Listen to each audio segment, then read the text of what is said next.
Doctor Sudhanshu Trivedi ji. माननीय उपसभापति महोदय, आज जब इस विषय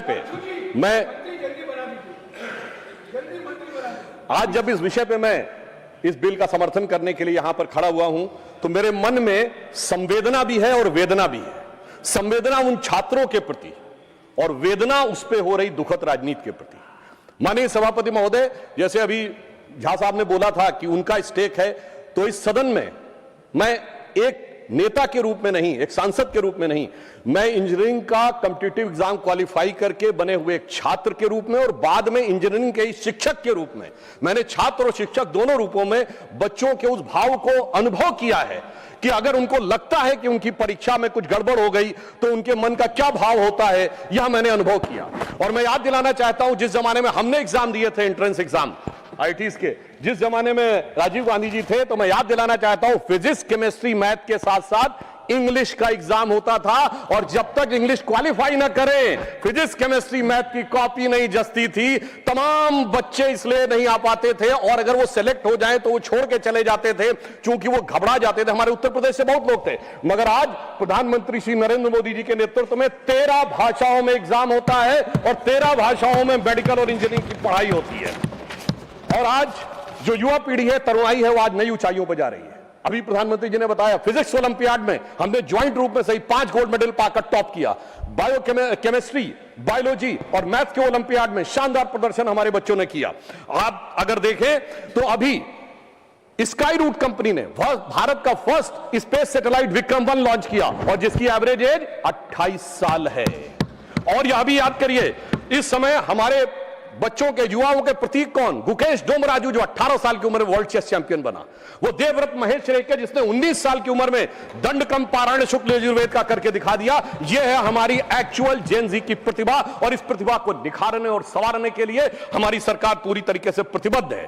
और वो कितनी संवेदनशील है, उसका प्रमाण उपसभापति महोदय यह है कि हमारे इसी सदन के नेता माननीय नड्डा जी और पीएमओ में राज्य मंत्री जितेंद्र सिंह जी दोनों गए और उन्होंने सोनम वांगचुक जी का अनशन समाप्त करने में सफलता हासिल की। पर संवेदनशीलता के अलंबरदारों से मैं पूछना चाहता हूं, स्वतंत्र भारत का पहला आमरण अनशन हुआ था 19 अक्टूबर 1952 को पोट्टाभी श्रीरामुलु ने।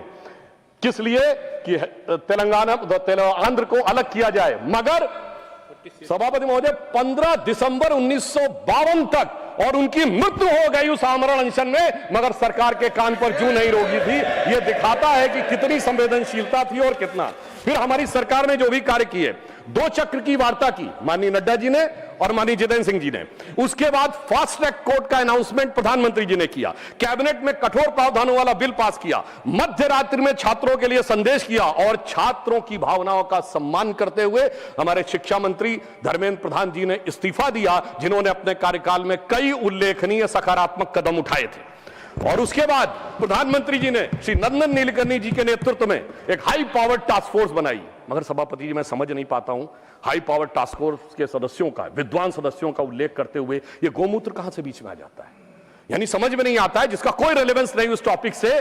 तो मैं बताना चाहता हूं, जिनको गोमूत्र की भी समस्या है, तो मैं उन्हें बताना चाहता हूं, गोमूत्र का anti bacterial, anti fungal, medicinal value के लिए यूएस में पेटेंट है, and the patent number is 64100059। और गोमूत्र का बायो एनहांसर के रूप में यूएस में साइंटिफिक पेटेंट है 68969007। मगर सर क्या करें, दिमाग में मैकाले मार्क्स का गोबर भरा हुआ है, तो उन्हें कहां से समझ में आएगा? सर, अगर यह आत्मविश्वास होता, जैसे प्रधानमंत्री जी ने all India institute of Ayurvedic science जो बनाया, ये 50 साल पहले बन गया होता, तो सभापति महोदय हमें हल्दी, नीम और तुलसी के पेटेंट के लिए लड़ाई नहीं करनी होती। हम आज लीडर बन के खड़े होते हैं। मगर क्या बताएं, ये विज्ञान में पश्चिम के अंधभक्त हैं, और उस अंधभक्ति की कीमत इस देश ने चुकाई, मगर प्रधानमंत्री जी ने आकर उसको एक नई राह दिखाई है। मैं ये भी बताना चाहता हूं, हम इस विषय को लेकर किसी भी प्रकार का मजाक नहीं करते। हम पूरी तरीके से संवेदनशील होकर कार्य कर रहे हैं, और इस गंभीरता के लिए जो ये बिल आया है, हमारे 3 मूल मंत्र हैं। छात्रों के प्रति संवेदनशीलता, शिक्षा व्यवस्था के लिए व्यवस्था की सुदृढ़ता, और पेपर लीक जैसे अपराध के लिए कानूनी कठोरता। विच I can say in English, We are having a sensitive approach, secure process and a stringent law. So SSS is our main motto, how to ensure these things. और मैं यह भी कहना चाहता हूं कि इस विषय पे दो पक्ष हैं, एक लीगल यानी वैधानिक पक्ष और दूसरा है राजनीतिक पॉलिटिकल पक्ष। हम दोनों, पहले मैं लीगल पक्ष के ऊपर बात करूंगा, फिर पॉलिटिकल पक्ष के ऊपर। मगर हमारी सरकार ने यह प्रतिबद्धता दिखाई है कि जब छात्रों के भविष्य की बात आए तो ऐसा कठोर कानून बनाया है कि पेपर लीक करने वाले माफियाओं का मनोबल गिरना नहीं चाहिए, मनोबल जमींदोज हो जाना चाहिए। और इसके लिए 2024 के एक्ट के सेक्शन 11 के सबसेक्शन 2 में यह स्पष्ट किया गया है कि यदि कोई संगठित पेपर लीक करता है तो 1 करोड़ रुपए से उसको आर्थिक दंड को 10 करोड़ रुपए किया गया है। इसका उद्देश्य यह है कि यदि कोई ऐसा करता है तो उसकी आर्थिक ढांचा जमींदोज हो जाना चाहिए। सबसेक्शन 1 में 5 वर्ष के कारावास को 7 वर्ष किया गया है और 7 वर्ष के कारावास को 10 वर्ष किया गया है। 2024 के एक्ट के सेक्शन 10 में संशोधन किया गया है कि यदि कोई व्यक्तिगत रूप से इसका दोषी पाया जाता है तो 50 लाख रुपए का होगा फाइन। माननीय मंत्री जी ने कहा था कि सर्विस प्रोवाइडर के ऊपर भी कड़ा शिकंजा करने की व्यवस्था की गई है, तो यदि कोई सर्विस प्रोवाइडर या मैनेजर होता है तो उस पर 1 करोड़ रुपए का फाइन और सजा जो है वो 10 वर्ष तक की हो सकती है। परंतु मैं कहना चाहता हूं सभापति महोदय, कानून कितना भी कठोर हो वो तब तक प्रभावी नहीं हो सकता जब तक जांच द्रुत गति से ना हो। तो इसमें यह प्रावधान किया गया है 2024 के एक्ट के सेक्शन 12 में, सेक्शन 12 और बी, ए एंड बी दो नए संशोधन किए गए हैं जिससे जांच एजेंसी को 2 महीने के अंदर ही अपनी जांच पूरी करनी है। और पहले प्रावधान यह था कि केवल सेंट्रल एजेंसीज करेंगी, अब स्टेट्स को इंपावर किया है कि वो चाहे तो स्पेशल टास्क फोर्स अपनी बना सकते हैं और उसे भी 2 महीने के अंदर जांच देनी होगी। यानी स्टेट्स को भी पावर दिया है और उसके लिए स्पेशल टास्क फोर्स की व्यवस्था भी की है। परंतु सभापति महोदय, जांच कितनी भी द्रुत गति से हो, जब तक न्याय द्रुत गति से ना हो तो भी समस्या होती है। तो इसमें यह व्यवस्था की गई है, सेक्शन 12 में यह प्रावधान किया गया है कि स्पेशल ट्रैक कोर्ट बनेंगे, फास्ट ट्रैक कोर्ट बनेंगे जो डे टू डे बेसिस के ऊपर हियरिंग करेंगे और इसके लिए कोई भी राज्य या केंद्र शासित राज्य या प्रदेश उच्च न्यायालय के मुख्य न्यायाधीश की अनुशंसा के ऊपर डेजिग्नेटेड कोर्ट का गठन कर सकेगा। परंतु सभापति महोदय, कई बार न्याय में बीच में लोग लूपहोल निकाल लेते हैं, तो यह भी व्यवस्था की गई है यदि कोई कानूनी दावपेच निकालकर बचना चाहे तो कोई स्पेशल टास्क फोर्स के आदेश या निर्णय को चैलेंज करना चाहे तो उसे हाई कोर्ट में 2 जजेस बेंच में ही जाना पड़ेगा और उस अपील का डिस्पोजल 3 महीने के अंदर करना पड़ेगा। यानी हर प्रकार की व्यवस्था को सुनिश्चित किया गया है। तो यदि मैं एक लाइन में कहूं तो इस विधेयक में पेपर लीक पर कठोर दंड, समयबद्ध जांच और त्वरित न्याय, तीनों का ही समस्त प्रावधान किया है। इसके लिए मैं सरकार को धन्यवाद और साधुवाद देना चाहता हूं। और इतना ही नहीं, विगत 12 वर्षों में हमारी सरकार ने शिक्षा व्यवस्था के लिए क्या क्या किया है वो बहुत सारा विस्तार लोग बता चुके हैं। IITs 15 से 23 हुई, IIMs 15 से 21 हुई, एम्स 7 से 20 हुए, मेडिकल कॉलेज 387 to 808 हुए, टोटल यूनिवर्सिटी 760 से 1338 हुई, अंडर ग्रेजुएट MBBS सीट 151% बढ़ी, PG सीट 140% बढ़ी और 15,000 करोड़ रुपए का निवेश किया गया है ताकि आने वाले वर्षों में 10,000 नई मेडिकल सीट्स का गठन हो सके।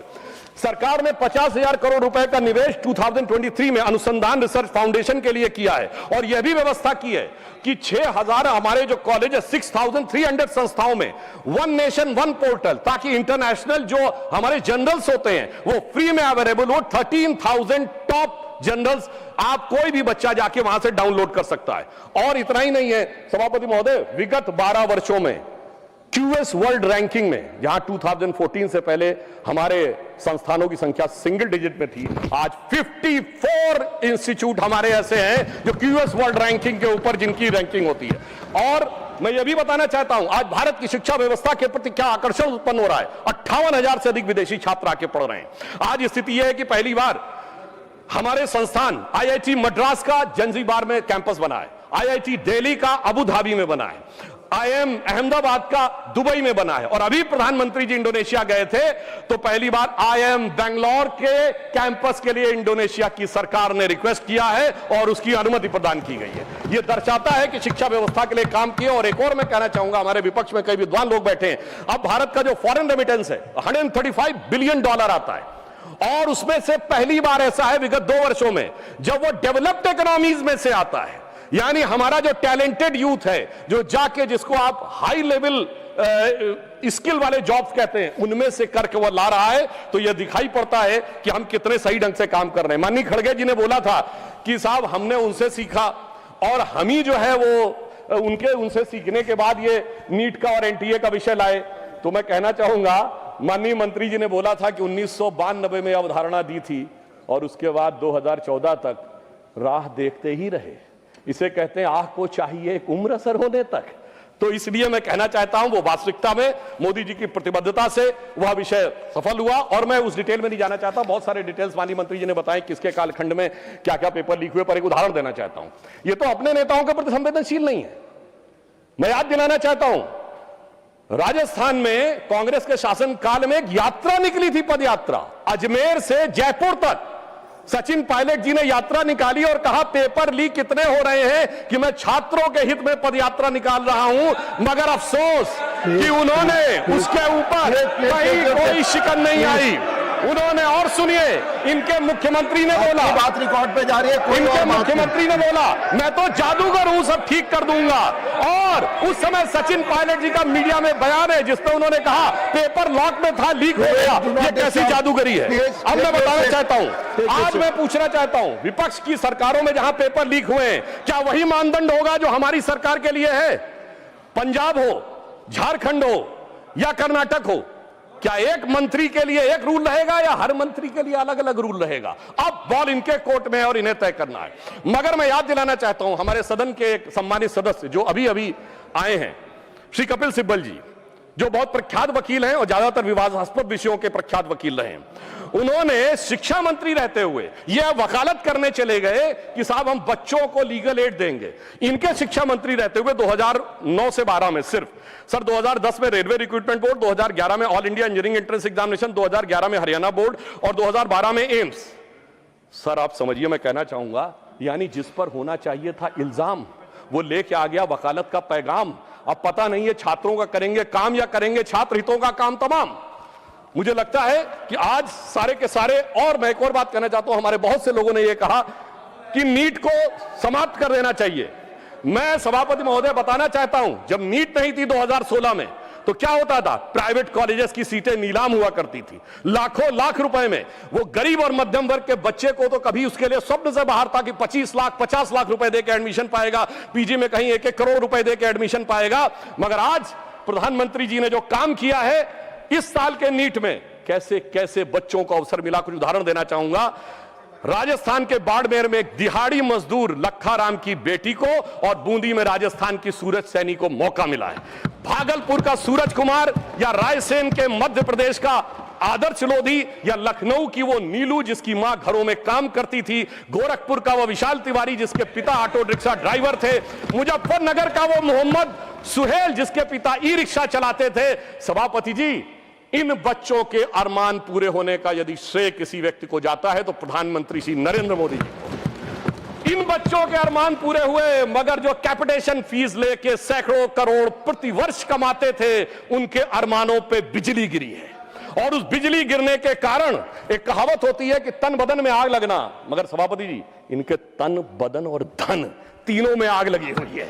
और मैं कह सकता हूं कि आज जिस प्रकार की आग ये लगाने का प्रयास करते हैं, मैं याद दिलाना चाहता हूं सर, इनकी पार्टी के वरिष्ठ नेता 2024 में क्या बोलते हैं इंजीनियरिंग और मेडिकल के इंट्रेंस टेस्ट में, कि जो क्वेश्चन बनते हैं वो अमुक जाति के लोग बनाते हैं, इसलिए अमुक जाति के लोग उसमें ज्यादा सेलेक्ट होते हैं, और दूसरी जाति के बने तो कौन से। मैं समझ नहीं पाता हूं कि moving charge in magnetic field या इलेक्ट्रोमैग्नेटिक इंडक्शन का अगर कोई फार्मूला होगा उसमें जात कहां से आ गई। सभापति जी 9th क्लास में मैंने पढ़ा था, अगर सेंट्रीग्रेड को फॉरेन हाइट में चेंज करना है तो C/5 = M-32/9 होता है। अगर ये सवाल पूछा जाएगा तो सवाल और जांचने वाले में जात कहां से आ गई। मैं जेनजी से कहना चाहता हूं, समझिए इनके खतरनाक इरादे।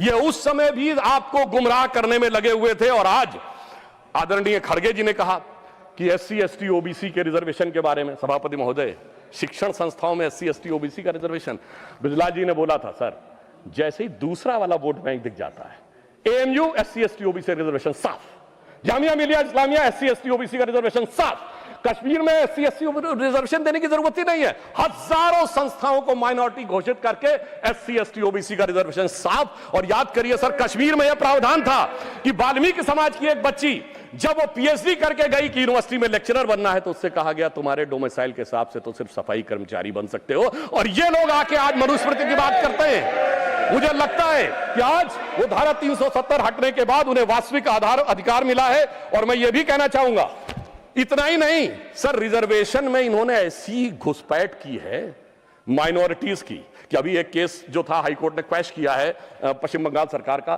सर, इन्होंने ओबीसी के आरक्षण में ऐसा किया, आगे का दरवाजा खोला, पीछे का दरवाजा खोला और रोशनदान भी खोल दिया कि किस प्रकार से अपने वोट बैंक के सारे लोगों को माइनॉरिटी में लाया जा सके। अब मैं यह भी कहना चाहता हूं सर, खड़गे जी ने जो कुछ भी बोला, अब उस विषय के ऊपर मैं बोल चुका हूं, इसलिए मैं दोबारा नहीं बोलना चाहता, मगर फिर मैं बताना चाहता हूं, आज समाज में जो लड़ाई लगाने की बात की जाती है, आई जस्ट रिपीटिंग क्विकली कि डॉक्टर अंबेडकर ने अपनी किताब हु और शूद्राज में chapter number 1 page number 1 paragraph number 3 में लिखा है, there is no connection of modern day schedule caste with the Vedic age Shudras. Second, उन्होंने द अनटचेबिलिटी में लिखा है, पेज नंबर 155 पे आप कहेंगे तो मैं अभी आपको ऑथेंटिकेट कर दे सकता हूं, जिसमें उन्होंने लिखा देयर वाज नो अनटचेबिलिटी, मनुदेरा started on 4th century, subsequent become on 8th century. अब 8th सेंचुरी से इस देश में क्या हुआ था, ये भी याद रखने की जरूरत है। पर मैं ये कहना चाहता हूं सर, एक और बात, कि आज जो लोग कॉम्पिटिटिव एग्जाम वाले बच्चों के लिए कि नेता बनने का प्रयास कर रहे हैं, सर उन्होंने कभी जिंदगी में कंपटीशन देखा है? कभी नहीं देखा सर।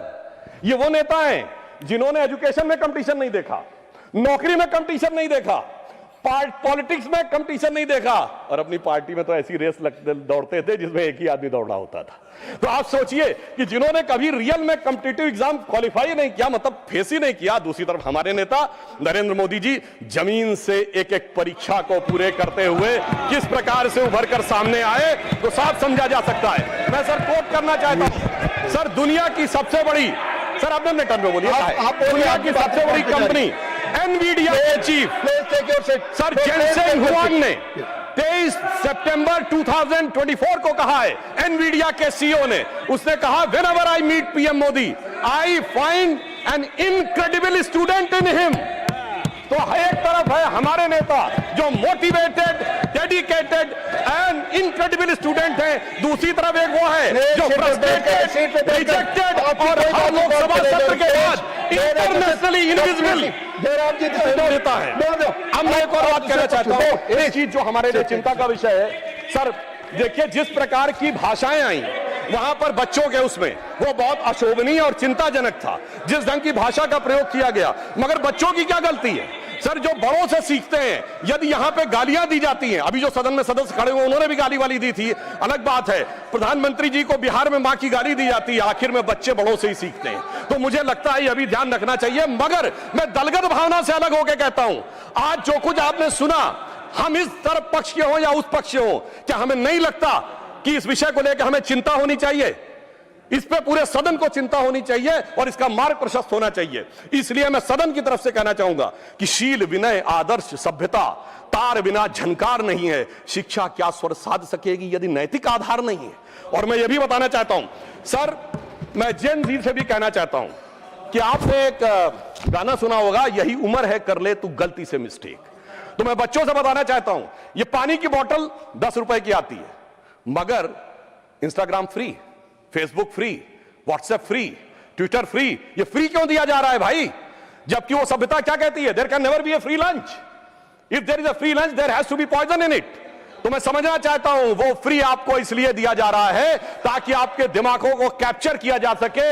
इसलिए मैं पुनः 1997 की एक मूवी है यस बॉस, जो शाहरुख खान और जूही चावला थे, तो वो अपने बॉस को सोचती है कि वो मेरे लिए अच्छा कर रहा है, मगर वो उनको ट्रैप में फंसा रहा था। तो एक गाना था, बड़े टेढ़े मेढ़े दुनिया के रास्ते, खतरे ही खतरे हैं तेरे वास्ते। तो मुझे लगता है कि जेन जी को इस विषय के ऊपर समझना चाहिए। और मैं यह भी कहना चाहता हूं युवाओं से, याद रखिए योग, भोग, संग्राम तीनों जवानी के काम। और याद रखिए 80% लोग भोग में और 20% लोग संग्राम में पड़े हुए हैं।